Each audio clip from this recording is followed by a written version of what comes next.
है एवरीवन, क्या हाल।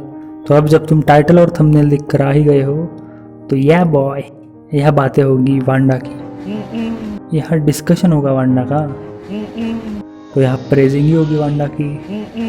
बस बस बस, तुम्हें पता है तुम यहाँ क्यों आए हो? तो परसों पहले इन सीक्रेट यार मैंने इस एक्ट्रेस को कहीं देखा है। फिर काफ़ी सोच विचार करने के बाद मैंने रियलाइज़ करा, अरे ये तो अपनी स्कारलेट विच है।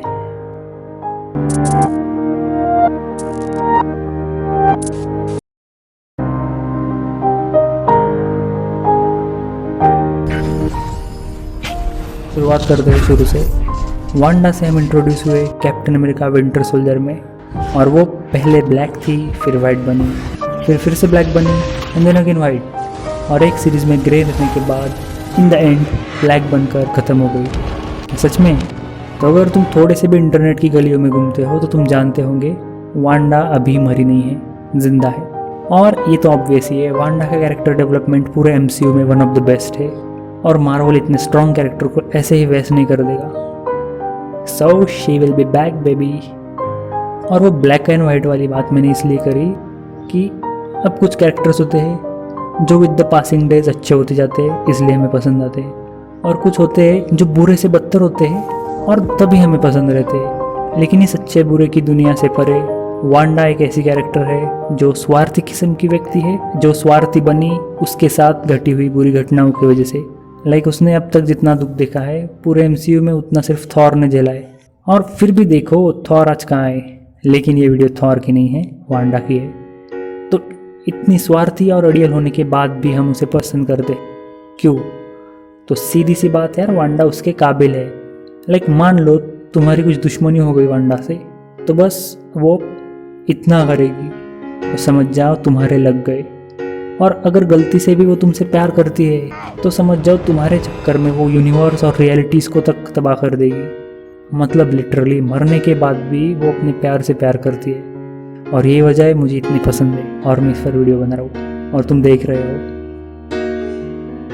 तो इसको प्ले करने वाली एलिजाबेथ ओल्सन ने इस कैरेक्टर में रियल मैजिक करा है, कुछ इस हद तक कि अपन वांडा के किरदार में लिजी के अलावा किसी और को इमेजिन भी नहीं कर सकते। लेकिन फिर भी एलिजाबेथ ओल्सन सोल वजह नहीं है वांडा के स्पेशल होने की। मैं कुछ मामलों में इसका श्रेय लेखकों को भी देना चाहूँगा। उन्होंने फिल्म दर फिल्म उसकी शक्तियाँ और एबिलिटीज़ कम ज़्यादा करी है, और इसका बेस्ट पार्ट यही है कि ये फोर्स नहीं लगता। मतलब एज ऑफ अल्ट्रॉन में हम देखते हैं उसके पास टेलीपैथी और माइंड मैनिपुलेशन की शक्तियाँ हैं, जिनका यूज़ उसने बाद में कहीं नहीं किया।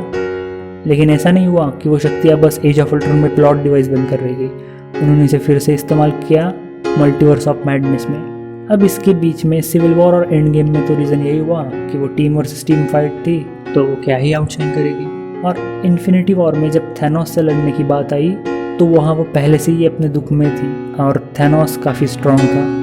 तो समझ रहे हो, this all makes sense.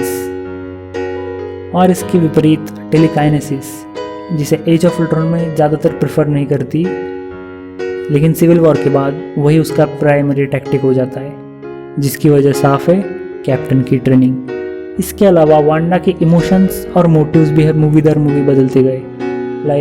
As of Ultron में उसका मकसद था बदला, वही सिविल वॉर में वो सर्कमस्टांसेस की जिम्मेवार खुद को समझने लगी थी। यहाँ हम उसे सेल्फ अवेयर होते हुए देखते हैं। इन्फिनिटी वॉर में प्यार मिलने के बाद वो बस सेटल डाउन होना चाहती थी, और वांडा विजन में जब वो किसी तरह अपनी खुशियाँ ढूंढ लेती है पूरे शहर को होस्टेज बना के, तो इस कृत्य से हम उसका सेल्फिश नेचर नोटिस कर सकते हैं। वही कंटिन्यू होता है मल्टीवर्स ऑफ मैडनेस में। After that, you'll never see me again. और आखिर में उसका अपीयरेंस भी बहुत चेंज करा है। जहाँ पहले वो नताशा की जैकेट यूज़ करती है, फिर उसका अल्टीमेट कॉस्ट्यूम मिलता है जो काफ़ी अच्छा रहता है वैसे। और सिविल वॉर में, इन्फिनिटी वॉर में, एंड गेम में उसे थोड़ा सेक्सुअलाइज करने के बाद जब एलिजाबेथ ओल्सन ने कुछ कह दिया, तब वांडा विजन के एंड में और मल्टीवर्स ऑफ मैडनेस में उसे उसका स्ट्रॉन्ग सूट मिला। और वांडा विजन में हम उसका काफ़ी हद तक कॉमिक एक्यूरेट सूट देखते हैं, जो कि बहुत ज़्यादा डिस्ट्रैक्टिंग था। अब एंड करते मैं ये कहना चाहूँगा, वांडा का कैरेक्टर अब इतना वोलेटाइल है कि अगर अगली उसकी अपीयरेंस चाहे सीक्रेट वॉर में हो या फैंटास्टिक फोर में हो या स्कारलेट विच की स्टैंड अलोन मूवी में, अब अगर उसे प्राइम विलन भी बना देते तो भी वांडा के लिए हमारी चाहत और ज़्यादा बढ़ेगी। तुम बताओ, तुम क्या देखना चाहोगे स्कारलेट विच के साथ? बाकी स्टे ट्यून्ड, रखते हैं यहाँ तक।